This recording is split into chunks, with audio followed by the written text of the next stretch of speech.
হুজুর মহারানার জন্য পয়সা উপস্থিত হয়েছে তাই নাকি বলে হ্যাঁ। আল্লাহর নবী মুচকি মুচকি কেসে কেসে বলছেন, ওরে বালক আজকে বলো না কেন? বলে আজকে তোমাদের জন্য আমি শুধুমাত্র এই টাকার জন্য সাহাবীদের কাছে পাঠিয়েছি, তোমরা আনন্দের সঙ্গে গ্রহণ করে নিয়েছো। কারণটা কি? আল্লাহর নবীকে বলেন, হুজুর গো আপনি যখন বিবাহের কথা বলেছেন আমরা আর চিন্তা করিনি আপনাকে গার্জেন বানিয়েছি, আপনি সব ব্যবস্থা করে দিয়েছেন, আপনার সাহাবীরা আমাদের জন্য সাহায্য করে দিয়েছি। আল্লাহর নবী বললেন, বলি বলো আর দেরি না করে তাড়াতাড়ি করে চলে যাও, 400 দিরহাম করে মহারানার জন্য রেখে দাও, আর 200 দিরহাম করে তোমাদের খবর স্ত্রীর জন্য তোমরা দোকান থেকে আমরা বলি লগন কাপড় আর যত কিছু লাগবে আসবাবপত্র ক্রয় করে নিয়ে এসো। লাগবে এগুলো যাও নিয়ে এসো। বালক দুটো বাবা কত আনন্দ, কারণ যা টাকা ছিল না হাতে টাকা পাওয়া গিয়েছে, আর তাতে বিয়ের খুশির সংবাদ এসেছে। আর কি থাকা যায় নাকি বলুন? আর কি থাকা যায় নাকি বলুন? আর থাকতে পারে না। আল্লাহ নবীর কাছে জমা দিয়াও আপনার যেন বাড়তি 400 দিরহাম টাকা নিয়ে চলতে আরম্ভ করে দিয়েছে। মদিনা মার্কেটের দিকে বাবা রওনা হয়ে গেল।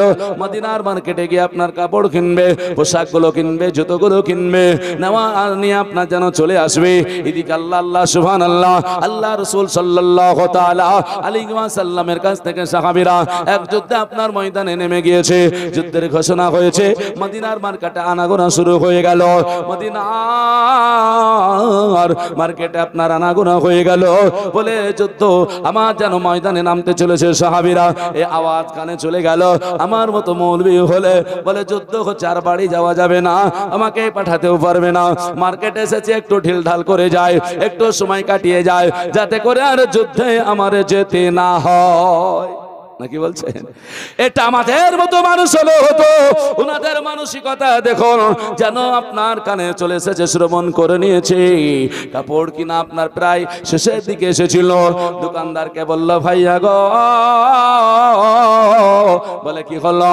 এখান থেকে সমাপ্ত হয়ে গেল। বলে কি সমাপ্ত হলো? বলে আর কাপড় নেওয়া হলো না, হলো না। বলে কেন? বলে মদিনায় আনাগোনা হলো, মার্কেটে শুনতে পেলাম ময়দানে নাকি বেঈমানদের সঙ্গে মুসলমানের যুদ্ধ আরম্ভ হবে। জগতে নাই তার তুলনা। জোরে বলা যাবে না সুবহানাল্লাহ? এর সুবহানাল্লাহ দেখেন বেনামে আবার 4 বস্তা সিমেন্ট। নারায়ে তাকবীর। আর দেহ নিয়ে ভাবুন, হ্যাঁ না? ভাবতে হবে বাবা।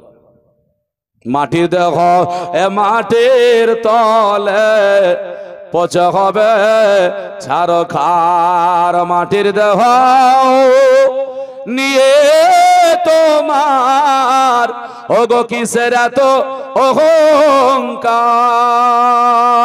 অহংকার? এ মাটির দেহ মাটির তলে পচে হবে ছারখার। মরার পরে 3 দিন হবে, আর হাত পায়ের নখ সব খসিবে রে। মরার পরে 3 দিন হবে, আর হাত পায়ের নখ সব খসিবে রে।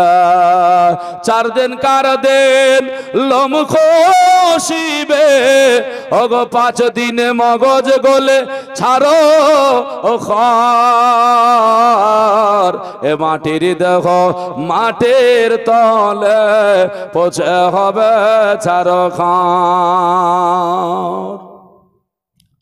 আর একটা শের বলবো, একটু ঝটঝট করে আসতে হবে, 2খানা মাত্র বাকি আছে ইনশাল্লাহ। দেহের দিকে তখন ভাবেন মরে গেছে, কি হচ্ছে আমাদের কবর? ওটা 3 দিন হলে নখ গলা খসে যাবে, 4 দিনে চুলগুলো খসে যাবে, 5 দিনে মগজ গলে যাবে। এবার কি বলছেন? দুটো বস্তা সিমেন্ট অবশ্যই দিতে হবে আপনাদের। মরার পরে 16টা দিন পার হবে, আরো ফেটু ফেটে নাড়ি ভুড়ি বের হবে। মরার পরে 16টা দিন পার হবে, আরো ফেটু ফেটে নাড়ি ভুড়ি বের হবে রে। পুরা 60টা দিন রবে, ওগো পুরা 60টা দিন রবে, আরে দেহ গলে ছাড়ো খার, আর মাটির দেহ মাটির তলে পচে হবে ছাড়ো খার। মাটির দেহ নিয়ে তোমার ওগো কিসের এত অহংকার। সাজ্জাক 2 বস্তা সিমেন্ট, নারায়ে তাকবীর, নারায়ে রিসালাত। সাজ্জাক ভাই আমার 2 বস্তা সিমেন্টের দাতা, মাশাআল্লাহ আলহামদুলিল্লাহ। আল্লাহ দানকে কবুল করুক, সকলে বলি আমিন। একটু দোয়া করি, আল ফাতিহা। আল্লাহুম্মা আমিন। আল্লাহুম্মা সাল্লি আলা সাইয়্যিদিনা শাফিয়ানা মাওলানা মুহাম্মদ বারিক ওয়া সাল্লিম সালাতাও ওয়া সালামান আলাইকা ইয়া রাসূলুল্লাহ, সালাতাও ওয়া সালামান আলাইকা ইয়া হাবিবাল্লাহ। মাওলা তোমার শাহী দরবারে হাত তুলেছি, অধম গুনাহগার খাকসাত তোমার বান্দা। আল্লাহ আমার সঙ্গে নামাজি পরেজগার মুত্তাকি ছোট বড় বয়স্ক বয়োজ্যেষ্ঠ তোমার বান্দা বান্দিরা হাত তুলেছে। কারো হাতকে কবুল করে সকলের হাতগুলো কবুল করে নাও। আল্লাহ তোমার বান্দা বান্দিরা টাকা দান করেছে মসজিদে, আল্লাহ তোমার বান্দা বান্দিরা সিমেন্ট দান করেছে, আল্লাহ তোমার বান্দা বান্দিরা যে যা পেরেছে 10 20 100 200 500 10 করে, আল্লাহ সকলের দানকে কবুল করো। আল্লাহ সিমেন্ট মসজিদে লাগবে, আল্লাহ কবুল করো। আল্লাহ মনের আশা পূর্ণ করো। কেউ বা দাদা, কেউ বা দাদি, কেউ বা বাবা, কেউ বা মা, কেউ বা খালা, কেউ বা খালো, কেউ বা ভাই, কেউ বা ভাবি, আল্লাহ কেউ বোন, আল্লাহ আত্মীয় স্বজন এইভাবে যত চলে গিয়েছে, নানা নানি রয়েছে, আল্লাহ তাদের জন্য দান করেছে, আল্লাহ সকলের দান কবুল করো। মনের আশা উদ্দেশ্য পূরণ করো। যাদের উদ্দেশ্যে দান করেছে কবরে থাকলে তাদের রূহের মাগফিরাতে কবুল করে নিয়ে কবর আযাব মাফ করে কবরগুলোকে জান্নাতের টুকরা বানিয়ে দাও। ওই কবরের ইয়াজুল জান্নাতের বাগিচা বানিয়ে দাও আল্লাহ, জান্নাতের টুকরা বানিয়ে কবর থেকে জান্নাত পর্যন্ত রাস্তা চওড়া বানিয়ে দাও আল্লাহ। তাদেরকে জান্নাতি বলে ঘোষণা দাও আল্লাহ। যারা দান করেছে তাদের জীবনের গুনাহ খাতা মাফ করো আল্লাহ। বেশি বেশি করে দান করার তৌফিক দান করো। যারা দান করেনি আল্লাহ তাদেরকে দান করার তৌফিক দান করো। আয় আল্লাহ এই জলসা কমিটিকে কবুল করো। আমাদের সকলকে আহলে সুন্নাহ ওয়াল জামাতের উপরে কায়েম ও দায়েম রাখো মাওলা। শুধু তাই নয়, জলসাকে কবুল করে নিয়ে আল্লাহ গো সকল মুমিন মুমিনা জীবিত আর মৃত সকলকে জান্নাতি বলে ঘোষণা দিও। আমিন সুম্মা আমিন। বিহাক্কি লা ইলাহা ইল্লাল্লাহু মুহাম্মাদুর রাসূলুল্লাহ সাল্লাল্লাহু তাআলা আলাইহি ওয়াসাল্লাম। আল্লাহুম্মা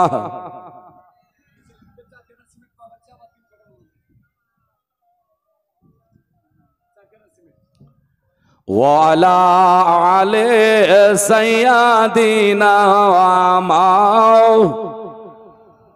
মুহাম্মদ সাল্লাল্লাহু আলা মুহাম্মাদিন মোহাম্মদ হর দম সবাসে নিকালো পাক নামে মোহাম্মদ হর দম সবাহ শফিআনা মোহাম্মদ সাল্লাল্লাহু ভাই আমার বিরাদার দান আপনারা করছেন আলহামদুলিল্লাহ। দেখেন সমান সমান ছিল, মায়েদের তরফ থেকে 4 খানা বাড়তি এসেছে। আপনারা চিন্তা করবেন এখন আল্লাহ পাকের কোন খাস বান্দা বসে আছেন, বাবা আত্মীয় স্বজন নিজের জন্য দান করবেন। কার দিকে যাই দেখুন 50 খান পুষতে আর মাত্র 4 খানা বাকি আছে। কোন দিকে? মায়ের আগে একটু লক্ষ্য করবেন, ভাইরা আপনারা একটু লক্ষ্য করবেন। আল্লাহ নবী সাল্লাল্লাহু আলাইহি ওয়াসাল্লামের কাছে করে করে করে আপনার যেন 6 করে 1200 দেড় কামেশা হাজির হয়ে গেল, 1200 দেড় কামেশে উপস্থিত হয়ে গেল। দেখেন একজন মহিলা 200 টাকা দিয়েছে, আবার একটা সিমেন্ট দান করেছে, মানে 47 মেয়েদের কাছ থেকে 26 খানা হয়ে গেল। আপনাদের কাছ থেকে 21 খানা হয়েছে ইনশাআল্লাহ। আজিজ আর 5 খানা আছে। রাস্তাঘাটে আমার অনেক ভাইয়েরা আছে, একটু বাবজিরা আছে, আপনারা একটু আসিয়েন তো। আপনারা দান করছেন দেখতে পাচ্ছি, আসছে, অবশ্যই আসবেন। মাইকের আওয়াজ পাচ্ছেন?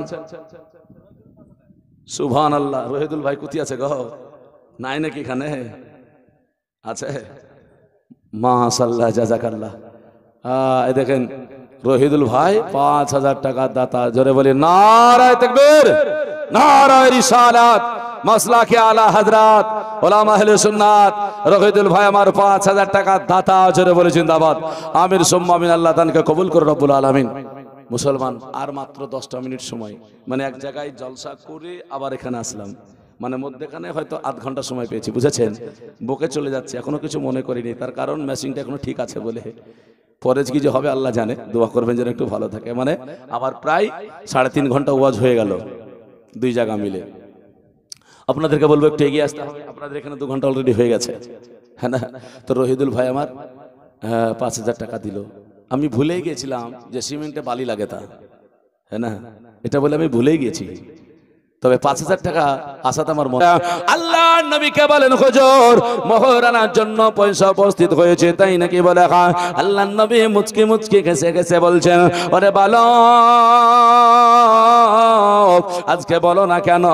বলে আজকে তোমাদের জন্য আমি শুধুমাত্র এই টাকার জন্য সাহাবীদের কাছে পাঠিয়েছি, তোমরা আনন্দের সঙ্গে গ্রহণ করে নিয়েছো। কারণটা কি? আল্লাহ নবীকে বলেন হুজুর গো, আপনি যখন বিবাহের কথা বলেছেন আমরা চিন্তা করিনি, আপনাকে গার্জেন বানিয়েছি, আপনি সব ব্যবস্থা করে দিয়েছেন, আপনার সাহাবীরা আমাদের জন্য সাহায্য করে দিয়েছি। আল্লাহ নবী বললেন বলি বলো, আর দেরি না করে তাড়াতাড়ি করে চলে যাও, 400 দিরহাম করে মহরানার জন্য রেখে দাও, আর 200 দিরহাম করে তোমাদের কবর স্ত্রীর জন্য তোমরা দোকান থেকে আমরা বলি লগন কাপড় আর যত কিছু লাগবে আসবাবপত্র ক্রয় করে নিয়ে এসো। লাগবে এগুলো যাও নিয়ে এসো। বালক দুটো বাবা কত আনন্দ, কারণ যা টাকা ছিল না হাতে টাকা পাওয়া গিয়েছে, আর তাতে বিয়ের খুশির সংবাদ এসেছে। আর কি থাকা যায় নাকি বলুন? আর কি থাকা যায় নাকি বলুন? আর থাকতে পারে না। আল্লাহ নবীর কাছে জমা দিয়াও, আপনার যেন বাড়তি 400 দিরহাম টাকা নিয়ে চলতে আরম্ভ করে দিয়েছে। মদিনা মার্কেটের দিকে বাবা রওনা হয়ে গেল। মদিনার মার্কেটে গিয়ে আপনার কাপড় কিনবে, পোশাকগুলো কিনবে, জুতোগুলো কিনবে, নেওয়া আর নিয়ে আপনার যেন চলে আসবে। এদিকে আল্লাহ আল্লাহ সুবহানাল্লাহ, আল্লাহ রাসূল সাল্লাল্লাহু তাআলা আলাইহি ওয়াসাল্লামের কাছ থেকে সাহাবীরা এক যুদ্ধে আপনার ময়দানে নেমে গিয়েছে। যুদ্ধের ঘোষণা হয়েছে, মদিনার মার্কেটে আনাগোনা শুরু হয়ে গেল। মদিনার মার্কেটে আপনার আনাগোনা হয়ে গেল, বলে যুদ্ধ আমার যেন ময়দানে নামতে চলেছে। সাহাবীরা এই আওয়াজ কানে চলে গেল। আমার মতো মৌলবি হলে বলে যুদ্ধ হচ্ছে, আর বাড়ি যাওয়া যাবে না, আমাকে পাঠাতেও পারবে না, মার্কেটে এসেছে একটু ঢিল ঢাল করে যায়, একটু সময় কাটিয়ে যায়, যাতে করে আর যুদ্ধে আমার যেতে না হয়। নাকি বলছেন? এটা আমাদের মতো মানুষ হলো হতো, ওনাদের মানসিকতা দেখুন, যেন আপনার কানে চলে এসেছে, শ্রবণ করে নিয়েছে। কাপড় কিনা আপনার প্রায় শেষের দিকে এসেছিল। দোকানদারকে বলল, ভাইয়া গো, বলে কি হলো? এখান থেকে সমাপ্ত হয়ে গেল। বলে কি সমাপ্ত হলো? বলে আর কাপড় নেওয়া হলো না, হলো না। বলে কেন? বলে মদিনায় আনাগোনা হলো, মার্কেটে শুনতে পেলাম ময়দানে নাকি বেঈমানদের সঙ্গে মুসলমানের যুদ্ধ আরম্ভ হবে। দোকানদার বলছে, তাতে কি হয়েছে? বলছে, জানো না, আমরা খুব গরিব মানুষ গো, আমাদের কাছে টাকা নেই, এই টাকাগুলো নিয়ে কিছু বিয়ের আসবাবপত্র কিনতে এসেছিলাম, আর এখন যদি যুদ্ধ হয় আসবাব কি করব বলো? এর জন্য ঘুরিয়ে নাও। কেন? বলে আমরা বাড়ি ফেরত চলে যাব। এই বলে সামান ঘুরিয়ে দিয়ে ওই টাকাগুলো নিয়ে অস্ত্রের দোকানে চলে গেলেন। জোরে বলি সুবহানাল্লাহ। একটা তলোয়ার কিনতে হবে, ঢাল নিতে হবে, যুদ্ধ করতে হবে। একে বলে নবীর প্রেম। সব কাজ ফেলে দিয়ে রসুলের প্রেমে চলে আসা। মাল কিনা হলো না, সামান কিনা হলো না, চলে গেলেন। একটা করে তলোয়ার কিনলেন, একটা করে ঢাল কিনলেন, কাপড় কিনেছেন একটা কালো, দুজনে ভাগ করে নিয়েছেন, চেহারাটা ঢেকে নিয়েছেন বাবা, চোখগুলো শুধুমাত্র বেরিয়ে আছে। এইরকম পরিস্থিতিতে আপনার যেন ময়দানে আপনার যেন এগিয়ে আসছে মার্কেট থেকে। আল্লাহর নবী আমার ভাবলেন তারা মার্কেটে আছে, মার্কেট থেকে আসবে। তারা দুইজন যখন এক এক করে করে চলে আসলো, আসার পরে এবার আপনার যেন ময়দানের দিকে নেমে গিয়েছে। সাহাবীদের দলেরা সাহাবীদেরকে গন্তিতে ঠিক রেখেছে, এতে কমতি বাড়তি কিছুই নাই। বেঈমানের দলেরা যারা এসেছিল তাদের দলে কমতি বাড়তি কিছুই নাই বাবা। তাহলে এরা কারা? সাহাবীর দলেরা আপনার যেন বলল এইগুলো আমাদের নয়, এগুলো হয়তো বেঈমানদের লোক। আবার তারা চিন্তা করলো এগুলো আমাদের নয়, কারণ চিনা যায় না। তারা বললে এগুলো হলো আল্লাহর নবীর সাহাবীদের লোক। এরাও চিনে না, ওরাও চিনে না, দুজনেই আপনার ওকে আপনার যেন দায় দিচ্ছে ওর হবে ওর হবে, কেউ আপনার যেন কাছে নেই না। কিন্তু এরা দুজন তো ভালো করে জানে এরা কারা, এদেরকে এরা কারা লোক, কোন দলের লোক। এনারা চিন্তা করলেন এই কাপড় কেন ওনারা দুইজন বেঁধেছিলেন, তার একটা রহস্য রয়েছে। কারণ ওই সময় যদি মুখ আলগা করে চলে যেতেন তাহলে বেঈমানের দলেরা তো জেনে যেত এটা হলো নবীর লোক, তাহলে আক্রমণ করত।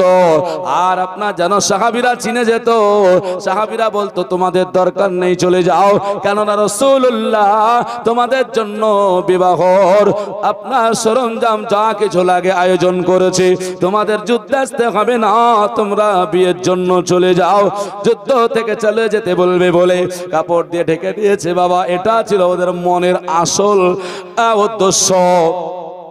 এর জন্য চিনা দেয় না, এনারা নিজেরা জানেন। এই করে করে বুঝতে পেরেছেন এরাও আমাদেরকে মনে করে না, ওরাও আমাদেরকে মনে করে না। এর জন্য ইনার আপনার যেন দুইজন করলেন কি, আস্তে আস্তে করে ইনারা দুইজন আপনার যেন চলে গেলেন ওই আপনার যেন আবু জেহেলের লোকের দিকে। যেতে যেতে যেতে যেতে কাছাকাছি হয়েছে, ওরা মনে করলো এই লোকগুলোকে আমাদের হয়ে যুদ্ধ ময়দানে আসছে নাকি, আমাদের দিকে কেন। তাদের কাছে যাওয়ার পরে তলোয়ার খাড়া করেছে, আর তারা বুঝে গেল এ লোক তো আমাদের নয়, আমাদের নয়। যুদ্ধ আরম্ভ করে দিল সোহেল আর সোহাইল দুটো ভাই, তারা যুদ্ধ করতে আরম্ভ করে দিল। যুদ্ধ প্রবল বেগে চলতে আরম্ভ করলো।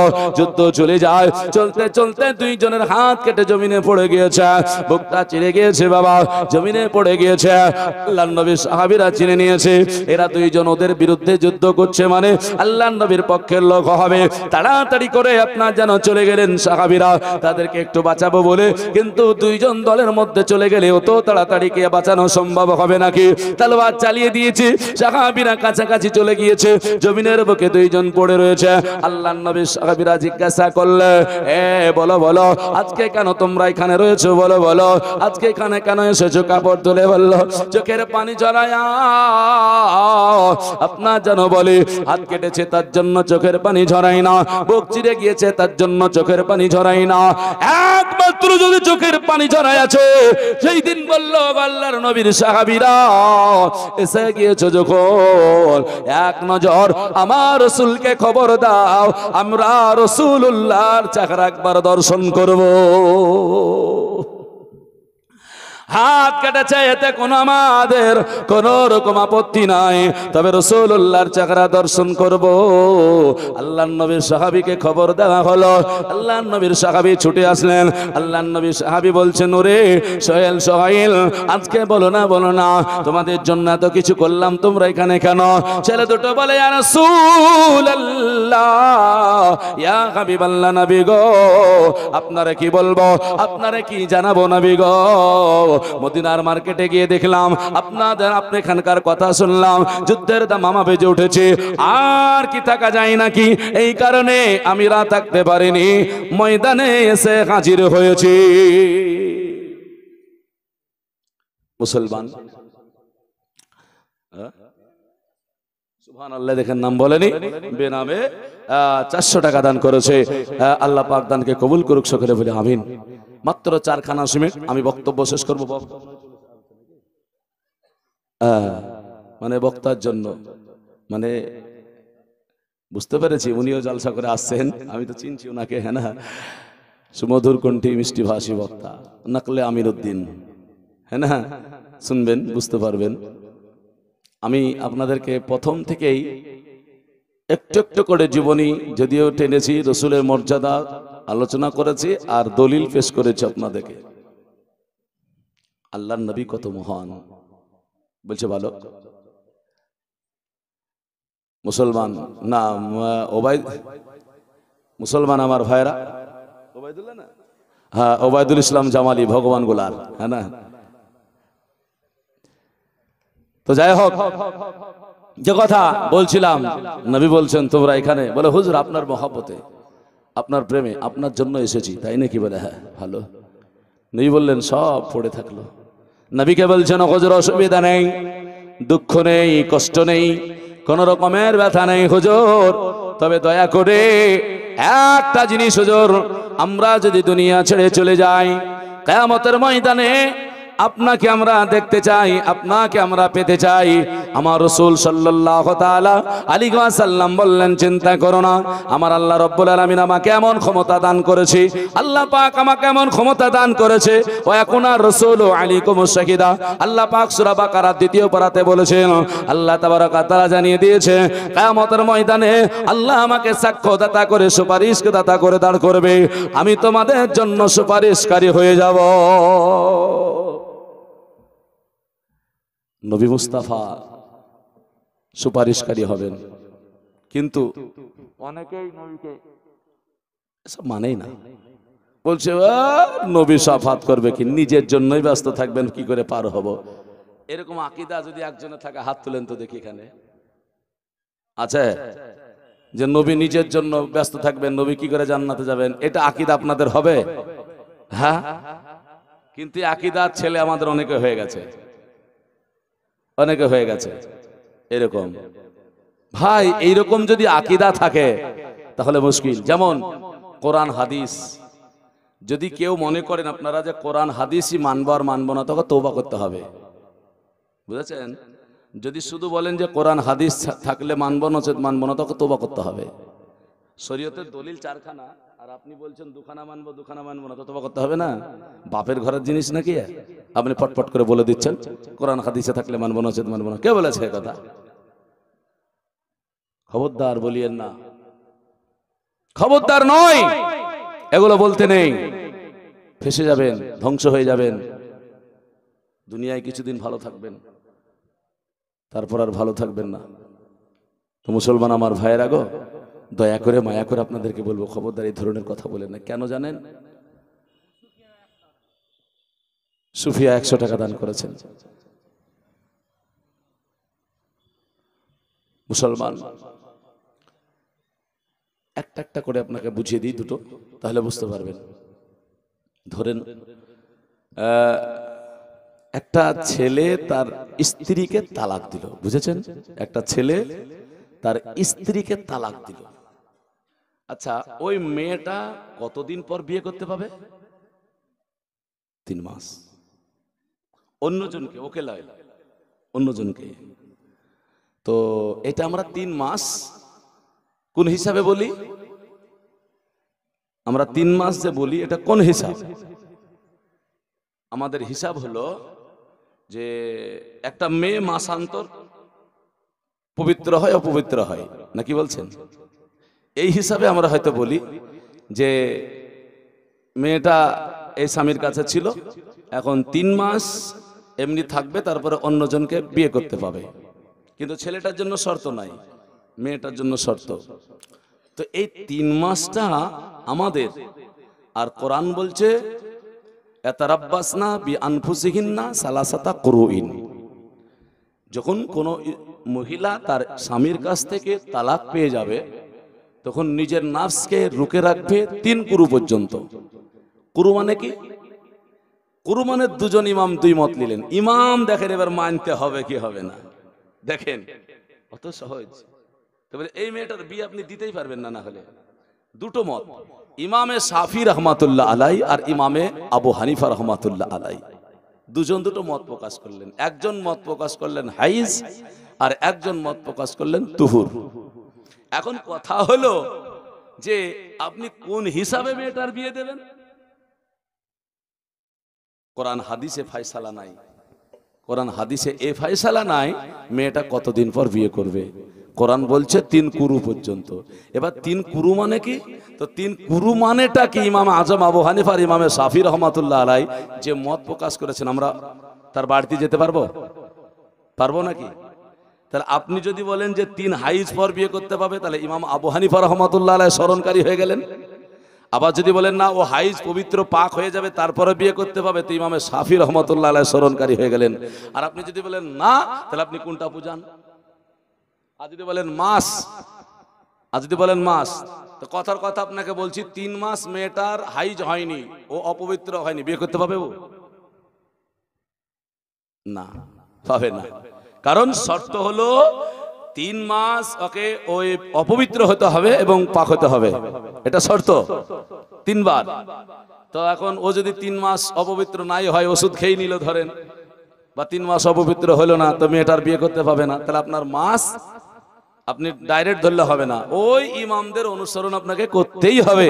আপনি যতই বলেন কোন ইমাম টিমাম মানি না, আমরা ডাইরেক্ট এখানে হবে না। ইমাম ছাড়া পার হওয়া সম্ভব নয়, বুঝেছেন? এর জন্য আপনাদেরকে বলে গেলাম, আপনাদেরকে মানতে হবে, জানতে হবে। আল্লাহ পাক কবুল করুক, বুঝার তৌফিক দান করুক, সকলে বলি আমিন। মুআজ্জাজ সামাইন, বক্তাকে খুব তাড়াতাড়ি ডাকতে হবে, রাত্রি হচ্ছে, মানুষ আবার বিরক্ত হয়ে যাবে, হ্যাঁ না?